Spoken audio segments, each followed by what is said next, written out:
Ciao ragazzi, oggi vi porto a Brenzone, che è un comune sospeso esattamente fra la terra e il cielo, perché i colori dominanti sono il verde e l'azzurro, il verde della montagna e l'azzurro del lago, due ambienti che qui si sposano perfettamente. Il coronavirus ha segnato l'esistenza in tutti questi giorni e in queste settimane non solo di tutta la cittadinanza, ma anche per quel che riguarda il sindaco, che è il primo cittadino.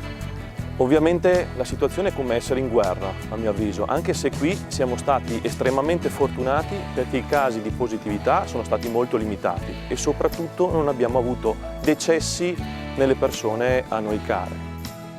La speranza e l'ottimismo è quello che però ci contraddistingue tutti. Anche qui il Garda è un luogo estremamente versatile.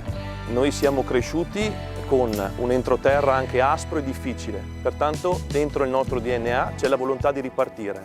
Infatti la nostra bellezza, il nostro paesaggio e quello che abbiamo sempre conservato e abbiamo ricevuto dai nostri avi ci permetterà anche di proseguire e di migliorare per il futuro.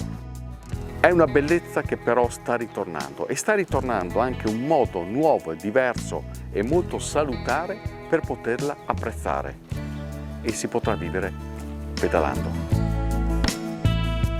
Noi abbiamo deciso puntualmente di non fermarci durante il coronavirus e durante questa emergenza proprio per fare in modo che, speriamo, i turisti che arriveranno nel prossimo futuro possano godere di una nuova ciclopista del valore di circa 5 milioni di euro che ha completamente modificato il nostro territorio e che unirà Malcesine con Torri del Bene.